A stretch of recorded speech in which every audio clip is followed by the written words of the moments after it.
नमस्कार मेरे बच्चों। तो आइए हम पुनः प्रारंभ करते हैं बिल्ली का बिलगुड़ा यह अध्याय। तो बच्चों, अब लेखक को चिंता हुई कि बिल्ली से कैसे पीछा छुड़ाया जाए। वो सोचने लग गए। लेखक के जो नौकर अमरू था वो बहुत ही होशियार था। उसे एक उपाय सूझा। उसने रात को काम खत्म करके घर जाने से पहले उसने एक खाली बोरी के अंदर 2 रोटियां डाल दी और चुपके से एक तरफ खड़ा होकर बिल्ली का इंतज़ार करने लग गया कि बिल्ली कब आएगी और वो कब बिल्ली को अपनी चतुराई से पकड़ेगा। बिल्ली आई और एकदम से रोटियों पर झपटी। नौकर ने तुरंत बोरी का एक सिर पकड़ा और उसे ऊपर से बंद कर दिया। रस्सी के साथ बोरी का मुंह बांध दिया।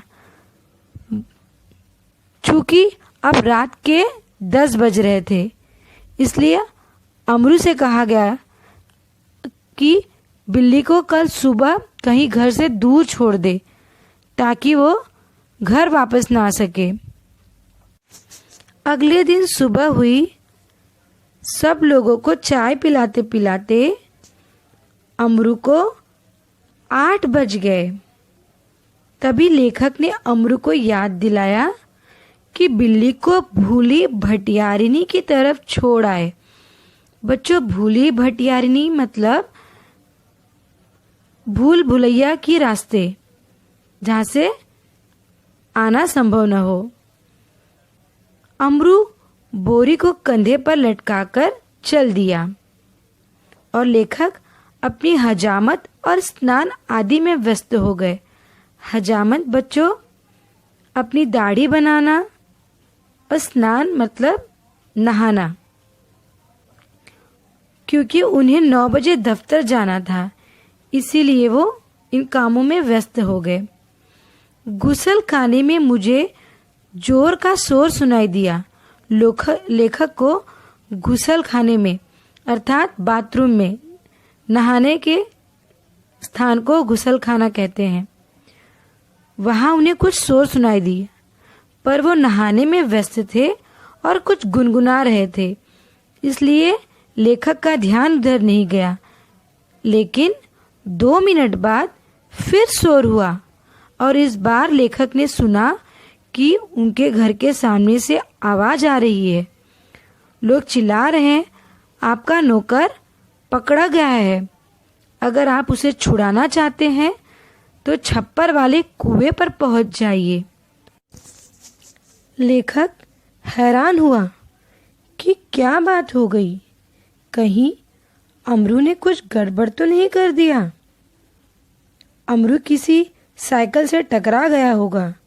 शायद साइकिल वाले का कुछ नुकसान हो गया होगा और उसने अमरू को धर पकड़ा होगा। रही आदमी इकट्ठे होने की बात, तो यह दिल्ली में मुश्किल बात नहीं है। करोल बाग में तो बहुत ही आसान है।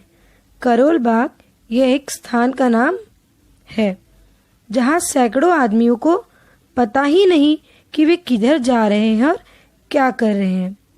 खैर, ये सारी बातें सोचते हुए लेखक उधर जा ही रहे थे कि रास्ते में खाली बोरी लटकाए अमरू आता हुआ दिखाई दिया। वह खूब खिलखिलाकर हंस रहा था। लेखक उसे डांटते हुए पूछता है, अरे क्या बात हुई? तूने आज सुबह ही सुबह क्या गड़बड़ कर दी जो इतना शोर मचा और मोहल्ले के लोग तुझे मारने को दौड़े? अमरू को कुछ कहना नहीं पड़ा। उसके पीछे कुछ आदमी आ रहे थे। उन्होंने लेखक को सारा मामला समझा दिया।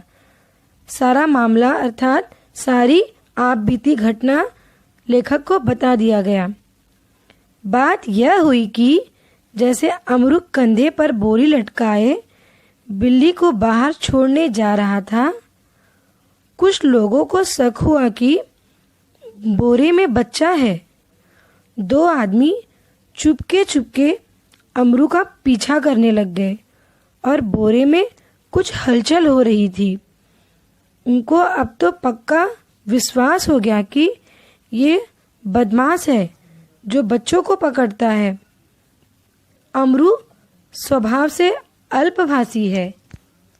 अल्पभाषी अर्थात बच्चों कम बोलने वाला और कुछ मस्खरा भी है। मस्खरा अर्थात मजाक मस्ती करने वाला। तो अब हम इस पाठ को यहीं विराम देते हैं और इसके आगे का अध्याय अगले वीडियो में देखेंगे। लेकिन अब तक हमने जितनी भी जानकारी अर्जित की अर्थात ग्रहण किया, उससे संबंधित कुछ प्रश्नों को सुलझाने की कोशिश करते हैं।